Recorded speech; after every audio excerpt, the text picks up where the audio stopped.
Good morning and welcome to Vlogmas Day 7. Today is starting off pretty well for me. I hope it is also for you, wherever you are. And this is the tea that I'm drinking today. It's black tea, but this is the mug I'm drinking it in. And it kind of emulates the mood that I feel this morning. I feel like I'm a little bit behind starting off the day, but that's okay. Sometimes you need to give yourself time to rest and recuperate and feel better. And while I've felt pretty decent over the last 6 days of Vlogmas, I do feel like it's catching up to me a little bit. So I took this morning as more of like a mental health thing to have a break and just kind of get caught up on a few things in my personal life. Today's vlog is going to be primarily focused around writing. I want to do as many writing sprints as I can, and I need to update the countdown calendar, and I think that's probably the bulk of today's vlog. So I hope you're ready for a writing-based vlog, because I know I haven't done one of those in quite a while. We've been focused on decorating and Christmas shenanigans, which have been fun to do as well. But I wanted to get back into more writing-focused vlogs so that a way I can also get more progress on my novel throughout this week. I think it's going to be a fun day getting to write, getting to talk about my story and the problems I encounter while I write, and check in with you guys, see how you're doing, if you're having a fun Vlogmas, a good December so far, how your novels are going, and just spend some time together. So yeah, I'm going to go ahead and finish my tea this morning, and then I'm going to head out to meet my friend for her wedding shenanigans, and I will see you guys in just a little bit for the rest of the writing vlog. I almost forgot to introduce myself. So if you are new here, hi, hello, hey. My name is Amanda. I am a dark romantasy writer. I am currently making videos here on YouTube as a way to have accountability for writing a novel and also to explore other creative ways of expression. So if you're new to this channel is all about writing content and especially writing challenges. I absolutely love doing those. I talk about the types of books that I'm reading and also lots of food and meal prep things as well. So if you are interested in following along on my journey or just joining as a friend, don't forget to hit the like button below and the subscribe as well if you're feeling generous.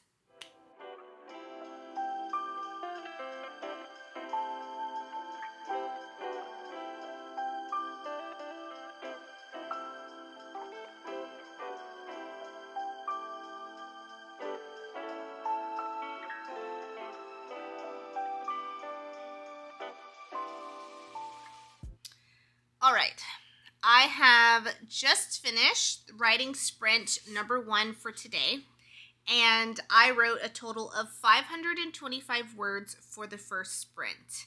This sprint went decently well, I would say, even though I haven't written anything since yesterday or the day before. I thought that I would have some resistance getting back into it, since if you're not writing every day, sometimes it's more difficult to do so, but today was fine, which bless. I will take that.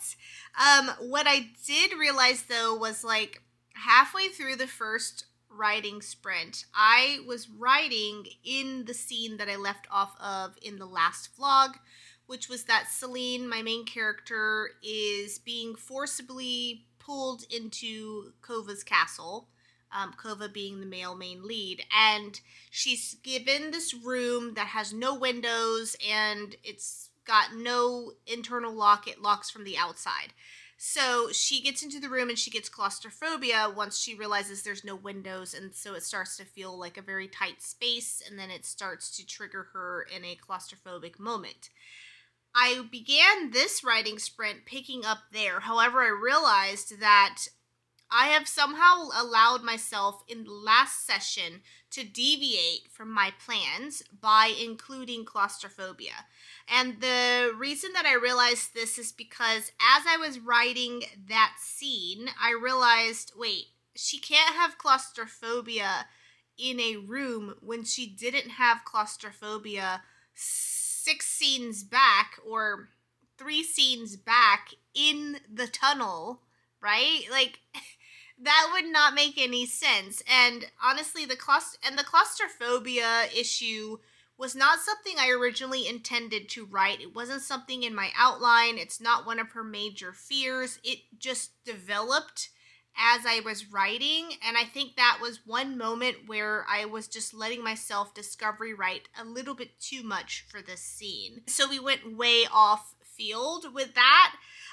So I'm not deleting that scene, which was the prior scene. I'm just leaving it. It's 333 words towards my story. I may be able to reuse or recycle those words and descriptions for a different character later on or in a different moment. So I just decided to pivot, and I rewrote her entry into the room and focused more on the fact that she's being given a room, but it doesn't have all of the necessary amenities that she would need. And I kind of played the scene off as if Kova was interpreting it that she expected like extravagance and, princessy things because she was a servant of the queen and he would expect her to have been living with the queen and serving the queen and things like that. However, that wasn't her true existence, but he doesn't know that yet. And so that's a misunderstanding between them, is like he doesn't truly understand her background or really her relationship with the queens. So we're continuing to build on that thread. But I focused the scene primarily on the fact that he's not giving her any of the necessary amenities that she would need in order to do her experiments, to create magical elixirs, to study issues relating to the famine and plant life, things like that. There's no beakers, there's no burners or little small areas for like a fire. There's no utensils, no table, no nothing.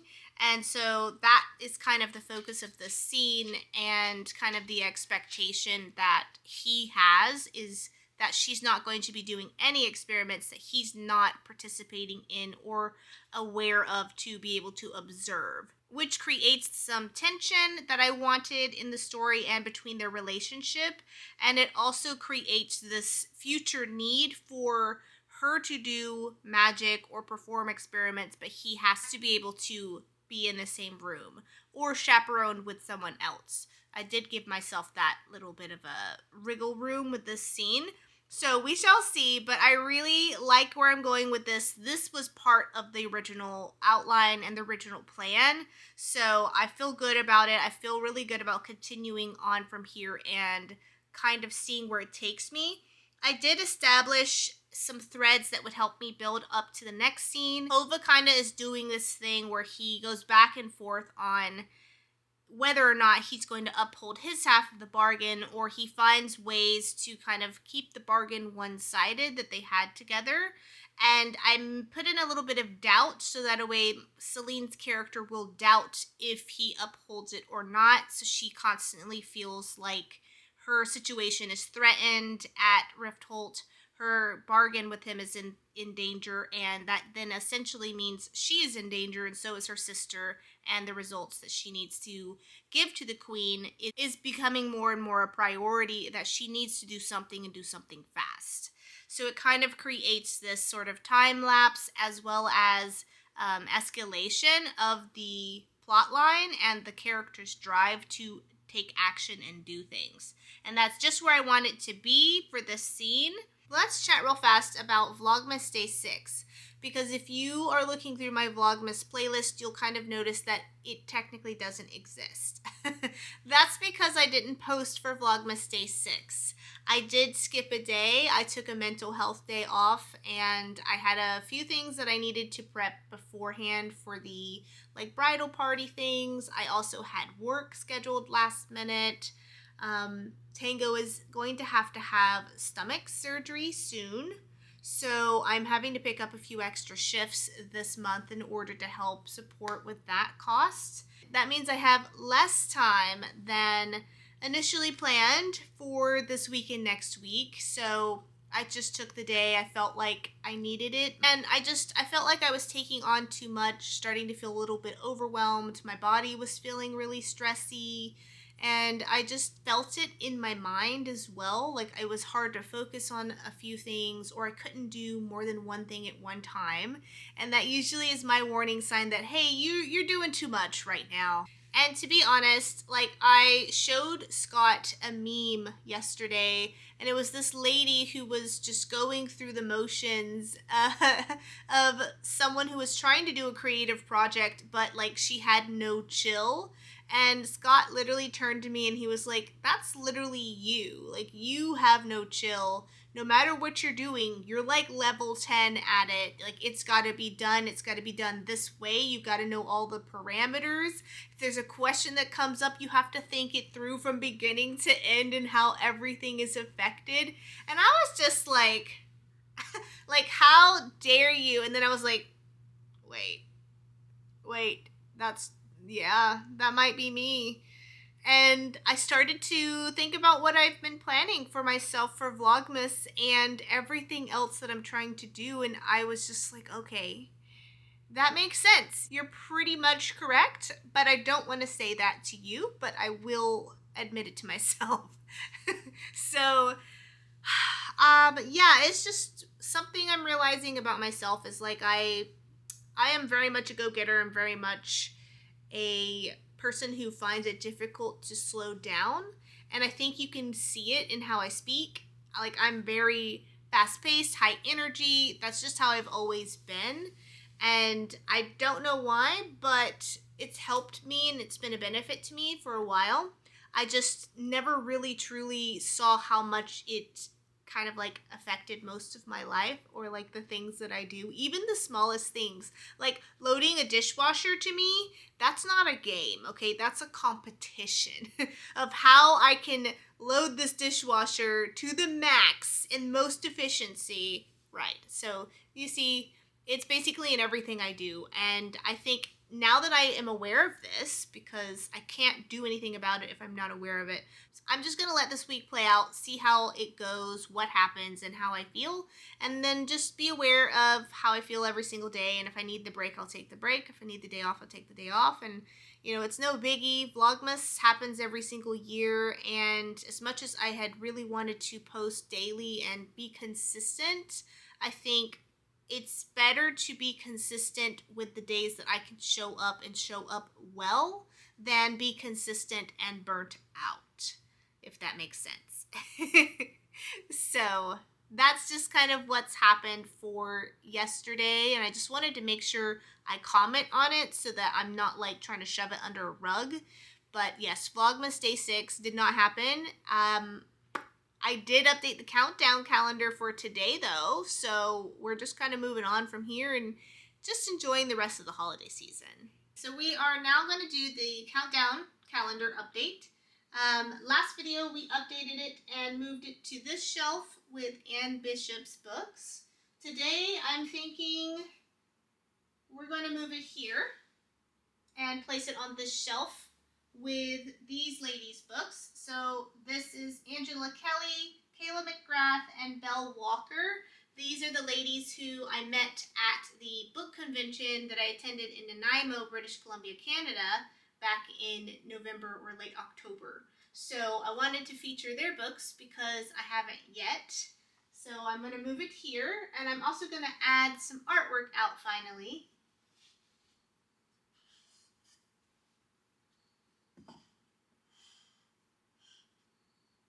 And we are going to drop it to 18 days left until Christmas. So for the artwork, I just keep this back here until I have placement for it. If you guys remember, Kayla McGrath gave me quite a bit of artwork. I have to make sure I don't show you guys any pictures you shouldn't see. But these are the pictures that she gave me of the characters in her novel. So I think to display on the bookshelf, we are going to go with, her books are green and purple.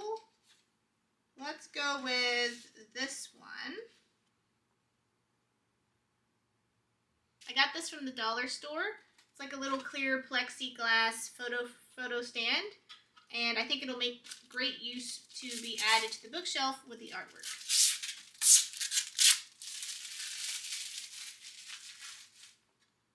Okay. And we're going to see if it fits. I hope it does. Perfect.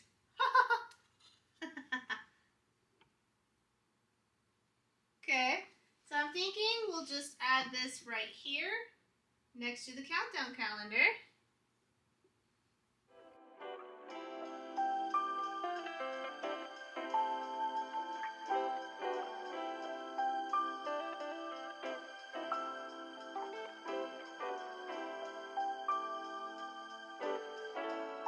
Okay, everyone, I have just finished the second sprint, and I wrote probably for a total of like 30, 45 minutes, somewhere around there. I wrote 799 words. Yes, let's go. I am so glad that I just gave myself some time for this sprint to just write until I felt like I was at a good stopping point.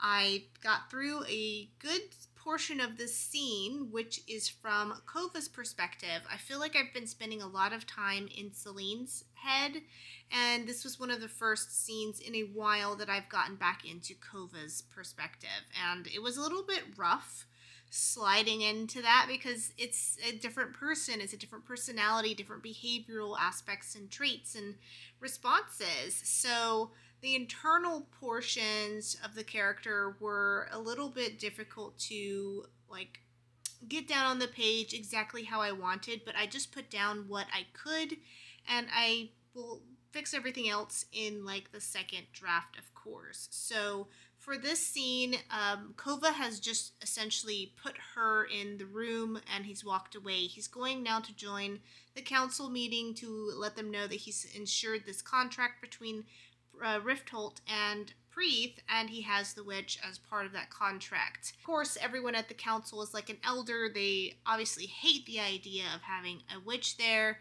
Basically, we go through this scene in which Kova's explaining this to the elders and confirming that he did come back with the contract and has all of these things that he's setting out to do, and they're all just totally against it, but he needs them to agree because he may not get this chance again, or the province may not be here in the future if they don't stop the famine. It could go back into war time with other countries that surround them, things like that. And he's like, I need them to say yes. I need them to at least agree to this, and then we can go from there. So they come up with the idea of doing like this sort of assessment. And I haven't figured out what the assessment's going to be because originally I have a plan in place for Celine in which she starts to reveal one of her powers.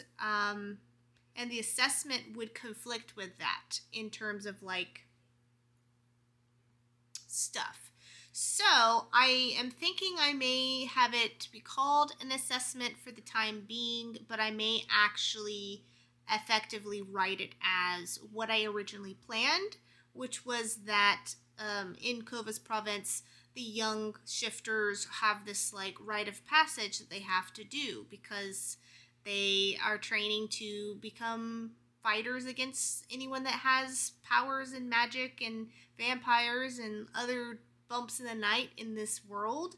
So they are literally training to survive in the wilderness, training to survive in harsh conditions, and also fight other people with magic, right? And so I was thinking maybe I could have her be a part of that tournament or that rite of passage, so to speak, in that she has to survive it on her own, and that would be her assessment. I'm also kind of playing with the idea that the assessment is mentioned as one moment in time, but it's actually a series of moments that lead up to the rite of passage that she attends. So that would be like the finale of the assessment, essentially. Which I like that idea because that was kind of close to what I was planning anyways. But this scene essentially starts to set up a couple things. It sets up the beginning of those tests and assessments that will determine if she gets to stay, if she's going to be of any help or support to them, etc., etc. It also adds in a couple new threads. Like I introduced the female shifter that the pack essentially would prefer Kova to be romantically involved with. I also introduced some of the pack background and pack relationships between the elders and how they relate with Kova and his relationship to them, which was kind of interesting. One of them is going to be someone that effectively like challenges parts of his instructions and his decisions, and does try to harm Celine in some way in the future. So it's kind of interesting early on to see how I start to pick out which elder will be that person. I don't have any names for any of the elders just yet, so they are all basically blanks with like little brackets that say to come back and fill in later. So I'm not sure which elder I'm going to pick as the one that effectively like doesn't betray him, but just kind of works against him a little bit. So that's something to think about, I think, for the future. But this was a good scene to write. It was fun. I really already thought it through a lot of the ways, so I knew what I wanted to write, which was great because then that meant that the wording came to me as quickly as I could get it down. Where I stopped with this scene was basically Kova asking, what would you have her do? And he's asking this to the elders for more clarity on what they would deem as correct ways to assess her for either being a spy or having intent to cause harm to Rifthold or any of its people, using devious magics, etc., etc. And so I left it there because I wanted to give myself the space to kind of think through what I wanted those assessments to be, if I wanted to stick what I originally had to in terms of the outline or do something different. And I thought that was a good spot also because it felt like a point in which I could continue this next portion with his perspective, or I could leave it there and not fill in the gaps that the reader would have if they read that moment. They would be curious as to, well, what is it that they're planning for her?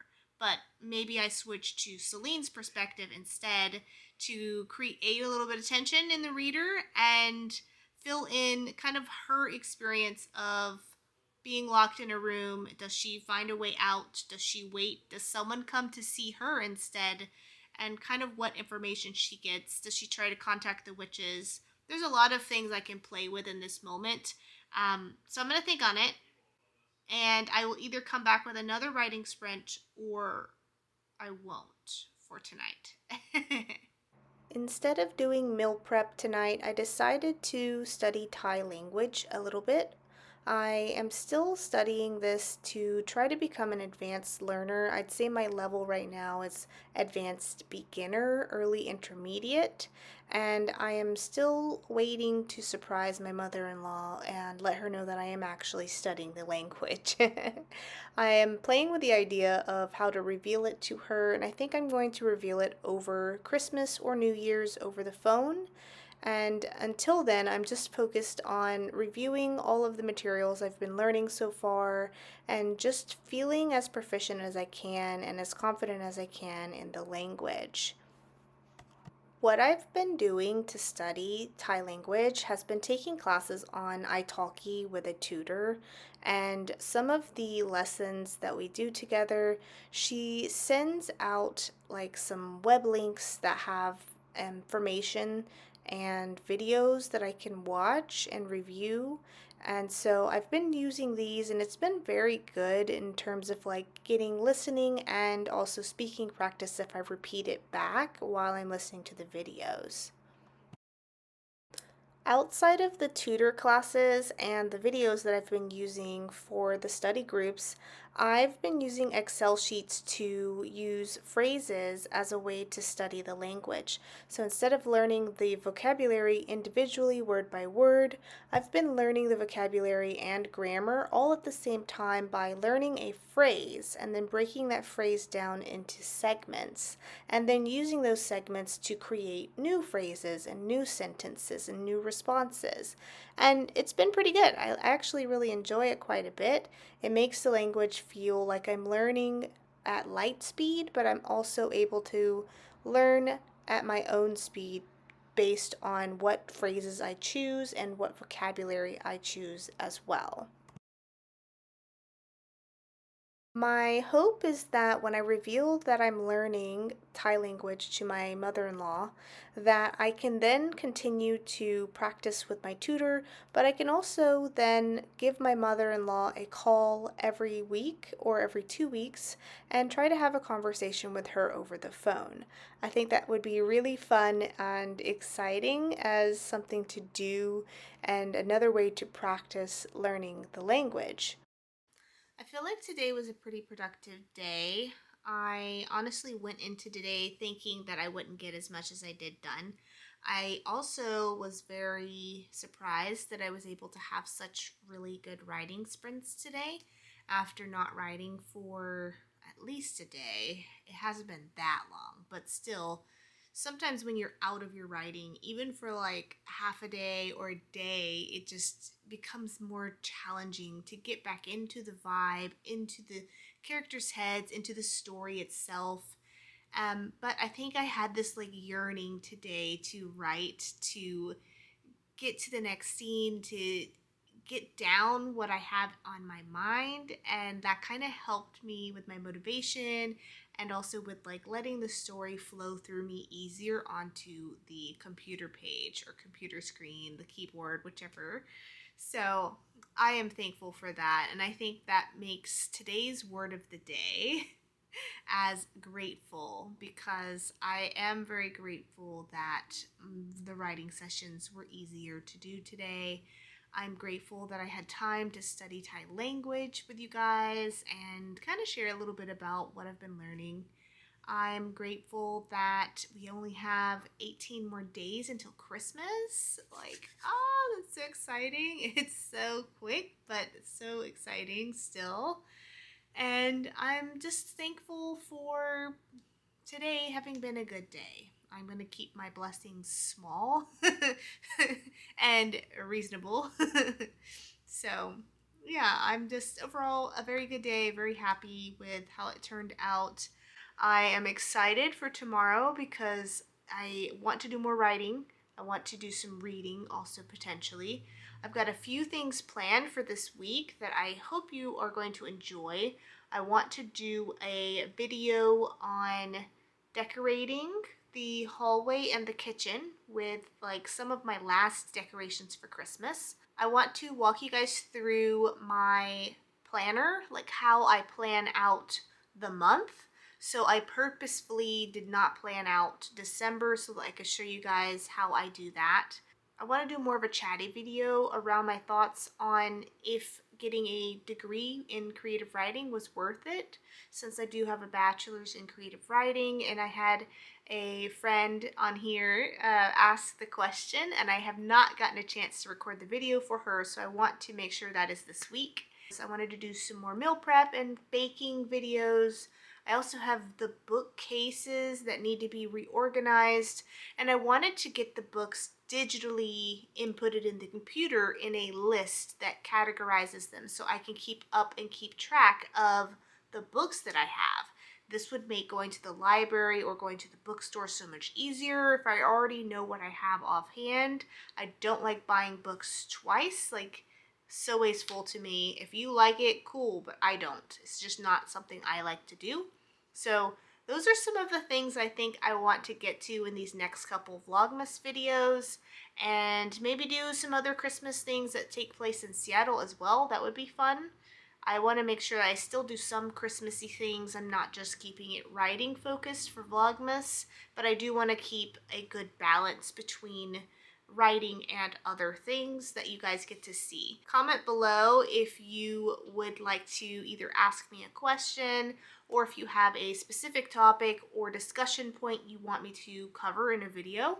I'd love to hear it. I mean, I'm open to ideas. And with that, I think I'm going to end this vlog here tonight. It's already approaching 9 o'clock, and I still have a few things I want to get to before I go to bed. But don't forget to like and subscribe if you haven't already. I would love to have anyone that watches these videos join my journey as another writer or reader or friendly person on YouTube. And if you haven't hit the notification bell, go ahead and tap that if you are interested in seeing more vlogs from me, especially Vlogmas vlogs for this month. I hope you are happy, I hope you are well, and I hope you are safe wherever you are in the world. And I hope you are wealthy. If you're not, I hope you are soon to be. And if you haven't already, don't forget to hit the like button below and the subscribe button. It helps me out greatly, and I would appreciate it and love to have every single one of you join my journey as another friend here on YouTube. And with that, I will see you all in the next Vlogmas video, which should be tomorrow. Okay, bye.